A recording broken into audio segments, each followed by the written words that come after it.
Hi friends, I welcome you all for this session. In this video, we are going to see about the embryology of umbilical venous system because I feel it is the foundation for accurately interpreting normal variants and also differentiating the abnormalities. A clear understanding of early embryology of fetal venous system helps us to correctly identify and classify these abnormalities. Cardiovascular system is one of the earliest systems to develop in human embryo, and the heart begins to beat as early as day 23 of embryonic development. By 4th week of embryonic life, which corresponds to about 6th week of menstrual age, the early venous system is organized into three symmetric paired veins. The three paired venous system are umbilical vein, vitelline veins, and the cardinal vein.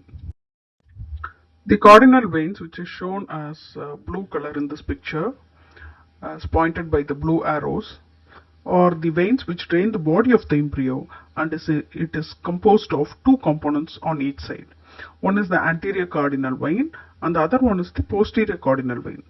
The anterior cardinal vein drains the cranial part of the embryo, while the posterior cardinal veins drains the caudal part of the embryo. These anterior and posterior cardinal veins on each side join together to form common cardinal vein, which drain into sinus venosus on each side.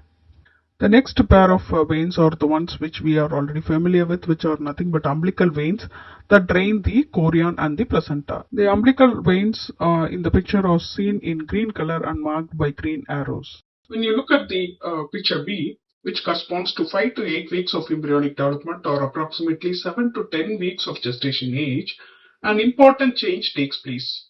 At this stage, the liver cords begin to grow into septum transversum, and as these liver cords expand, they interrupt the cranial portions of umbilical and vitelline venous system. As a result, the developing liver surrounds the hepatic sinusoids, marking the beginning of major venous remodeling that will ultimately give rise to portal and hepatic venous systems. As we have already seen, the proximal portions of the vitelline and the umbilical veins break into multiple small channels which contribute to the formation of the hepatic sinusoids. These hepatic sinusoids drain into sinus venosus through the persisting terminal portions of the vitelline veins, which are now referred to as the right and left hepatocardiac channels, as indicated by the arrow in the first image. Meanwhile, the left horn of the sinus venosus undergoes regression. As a result, the left hepatocardiac channel also disappears. Consequently, all the blood from the umbilical and the vitelline veins now enter the sinus venosus through the right hepatocardiac channel, also known as common hepatic vein.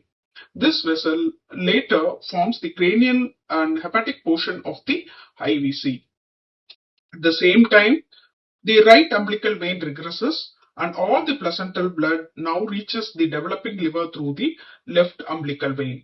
So to facilitate the passage of this oxygenated blood from the placenta through the liver, some of the hepatic sinusoids enlarge, forming direct intrahepatic channel connecting the left umbilical vein to the right hepatocardiac channel. And this channel, guess what? It is the ductus venosus. Now what happens to the infrahepatic portions of the vitelline veins? The right and the left vitelline veins that lie outside the liver undergoes selective remodeling and regression, leading to the formation of extrahepatic portal vein. And now let's see how it happens. The infrahepatic portions of the right and the left vitelline veins lie on the either side of the developing duodenum. These two vitelline veins now become interconnected by three transverse anastomoses, that is two ventral anastomosis, that is a cranial and caudal ventral anastomosis, and one dorsal anastomosis which lie in between them.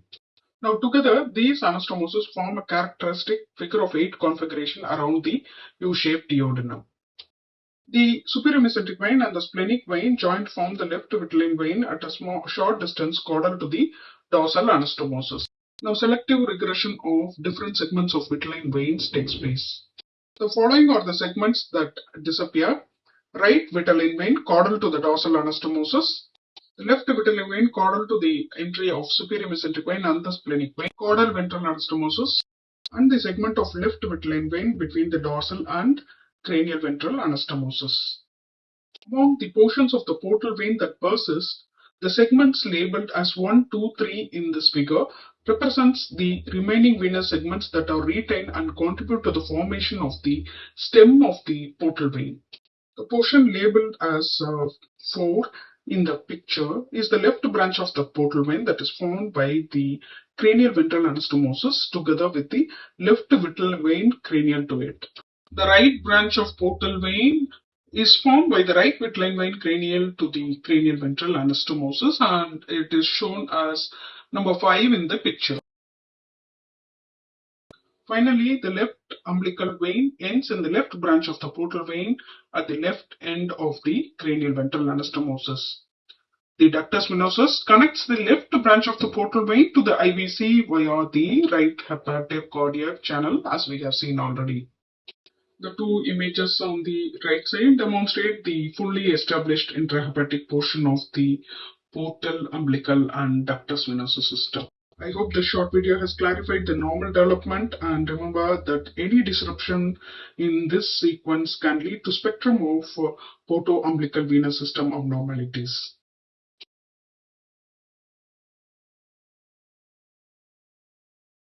Thank you so much for watching. If you like this video, please subscribe and share to your friends.